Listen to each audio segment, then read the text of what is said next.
Satu, dua, tiga.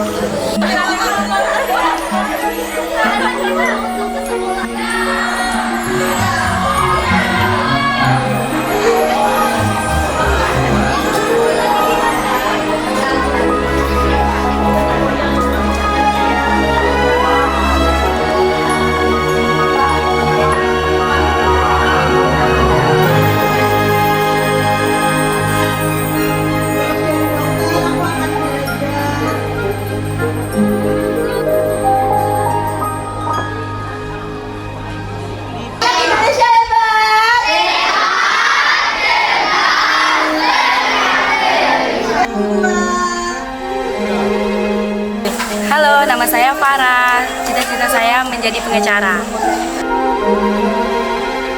Halo, kenalkan nama saya Giri. Cita-cita saya menjadi dokter juga. Dadah. Halo, nama saya Goreta. Saya ingin menjadi Dadah. Halo, kenalkan nama saya. Cita-cita saya jadi polisi. Saya dari kelas 8A. Bye. Halo, kenalkan nama saya Mimi. Saya ingin menjadi guru. Halo, perkenalkan nama saya Apri.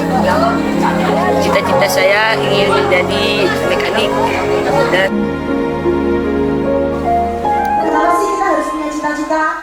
sejauh ini anak-anak di sini punya cita-cita ya, seperti anak-anak pada umumnya punya cita-cita, tapi dalam perjalanan mencapai cita-cita itu termasuklah proses yang ada di SMP ini banyak kendala, rintangan yang ternyata kurang bisa mereka hadapi.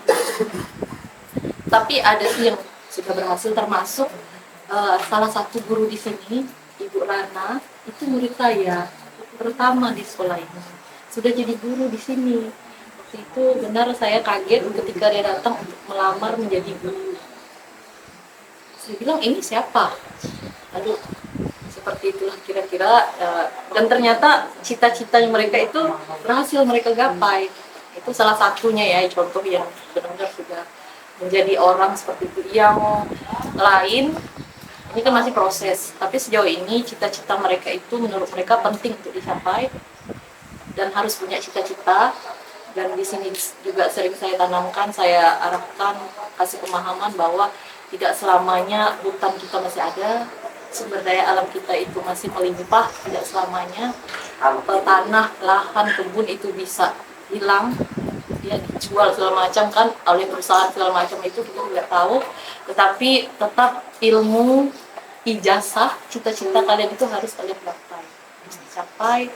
Berusaha bagaimanapun keadaan ekonomi keluarga, orang tua, jadi semampunya kita harus bersekolah untuk mencapai cita-cita kita itu yang sering kami tanamkan. Dan salah satu kendalanya itu yaitu rintangan yang tidak bisa mereka menghadapi itu karena sudah bisa mencari uang sendiri. Ada memang banyak, bukan ada lagi, ada beberapa contoh siswa kami yang putus sekolah hanya karena mereka sudah bisa cari uang. Di sini kan ada kerja emas kan, kerja peti, tambang ilegal, itu tambang emas yang ilegal. Jadi mereka itu sudah bisa menghasilkan uang, jadi mereka tidak udah ke sekolah. Terus kalau misalnya sawit juga kan, sawit itu kalau misalnya mereka punya sawit bisa panen sendiri, udah dapat uang. Jadi terkadang itu kendalanya kita, saya udah dapat uang, untuk apa saya sekolah. Jadi kita untuk memberikan pemahaman itu kepada mereka itu luar biasa. Jadi kalau di daerah seperti ini ya, motivasi anak itu kurang sekali.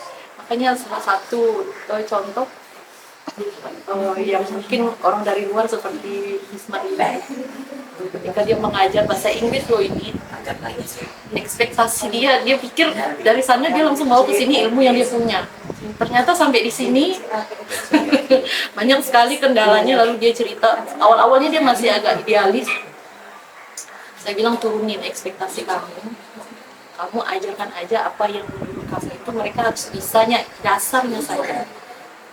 Itu contoh ya, karena memang di pedalaman seperti ini motivasi mereka itu sangat rendah.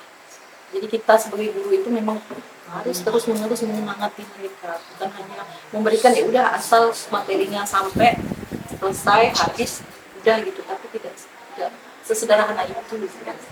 Di kota mungkin anaknya punya daya juang itu tinggi karena manusia kan ramai, ya kan, persaingannya itu ketat karena manusia ramai itu. Kalau di sini kan manusianya jarang-jarang, sedikit, ya kan, jadi kayak cuma aku kok, ya kan, nggak ada saingan kok. Ini juga kami masih punya lahan sekian kok untuk digarap, untuk dikelola, tidak perlu untuk sekolah tinggi. Ada beberapa yang masih seperti itu, ya pola pikir mereka tuh masih mereka. Tapi sejauh ini sih udah ada banyak perubahan ke arah yang bikin mereka udah terbuka pikirannya, wawasannya juga udah, mungkin karena dunia internet kan sekarang udah nyampe di sini. Jadi mereka pun udah terbuka pikirannya ke dunia luar, mereka harus